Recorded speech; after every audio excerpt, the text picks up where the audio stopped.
Hi everybody, welcome to week 4, excuse me, in Asset Management Regulatory Overview. This is Professor Dunaway. I hope that you all had a great weekend. I usually try to post these before Monday, but the weekend I was gone and today's been crazy, so I'm posting this later on Monday, but welcome to week 4. I hope if you're in a part of the country where it's snowy and cold that you're staying warm. I cannot believe the temperatures that I'm seeing on the news. So um, I'm thinking of everybody that's in that bitter cold. So last week, well, first of all, your first assignment was due last evening.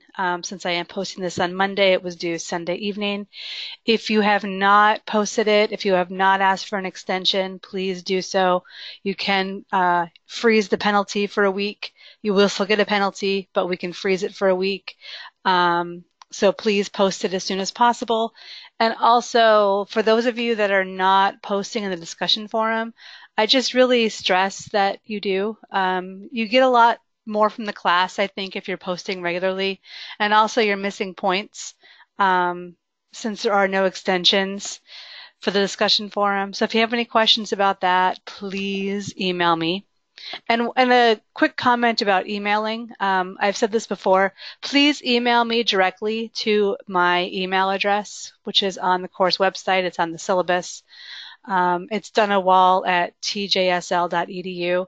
It's so much easier and I can respond quicker if I can just be on my phone, hit reply, and go, other than having to log in to the course. So please, please, please, please, please email me directly.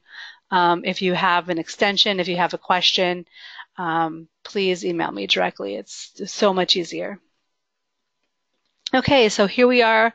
So last week for week 3, you learned about state securities laws, blue sky regulations. Let's look at the learning outcomes real quick.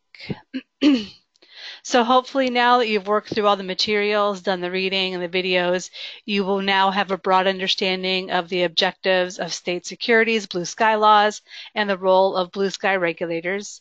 You also should now have a general understanding of the requirements to become a broker-dealer or investment advisor in the state of California. You should also be able to ascertain the obligations undertaken when filing Form ADV. And then finally, you should have an understanding of the objectives of a state broker-dealer or investment advisor examination. So there were 4 videos posted. And then there were several sections of reading we wanted you to take a look at for week 3. So here we are moving into week 4. We'll be learning about the Investment Advisor Act of 1940. So let's take a look at the learning outcomes for this week. So this week you're going to learn about the fiduciary obligations of investment advisors. You will learn best practices for maintaining fiduciary standards. You will also come to understand the suitability obligations of investment advisors. You will learn how to address compliance concerns regarding suitability. You will also come to understand the fiduciary obligations of pension consultants. You will learn best practices for compliance of pension consultants. And then finally, you'll understand the difference between the DOL's fiduciary standard and the SEC fiduciary standard. So that is what you will be learning for week 4. There are also 4 videos posted this week along with the PowerPoints for each of the videos. And I'm not going to click into the reading because I tried it before I started recording and it just took a while. But there's several sections where you'll be learning about fiduciary duty, fiduciary responsibility, or the fiduciary standards.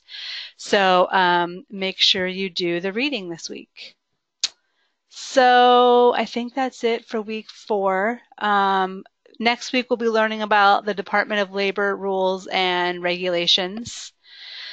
So just to go over this week, so again, if you haven't already turned in your assignment, please do so. The discussion forum, be sure you post in there. Do the reading. watch the 4 videos. Office hours, again, I apologize since I'm posting this Monday. They were this morning with Professor Walker Lightfoot. But so yeah, but if you have any questions, email us and we will get back to you.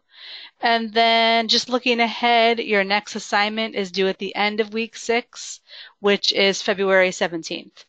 And so again, just to briefly go over the policy for extensions, you can get an extension for the assignment, but you must email me or contact me prior to the due date. So if you email me on the Sunday that it's due, you will still get a late penalty.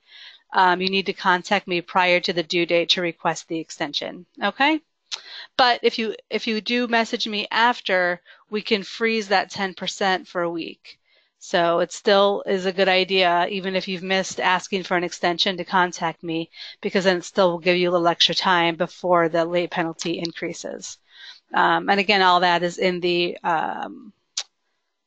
extension policy that is in the syllabus.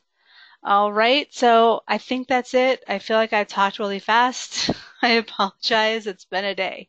If you have any questions, again, feel free. Please reach out to me. It's been fairly quiet question-wise, so I think hopefully everybody's just plugging along and getting everything done. And I think that's it. So I hope you all have a great week, and I will be talking to you this coming weekend. Thanks, everybody.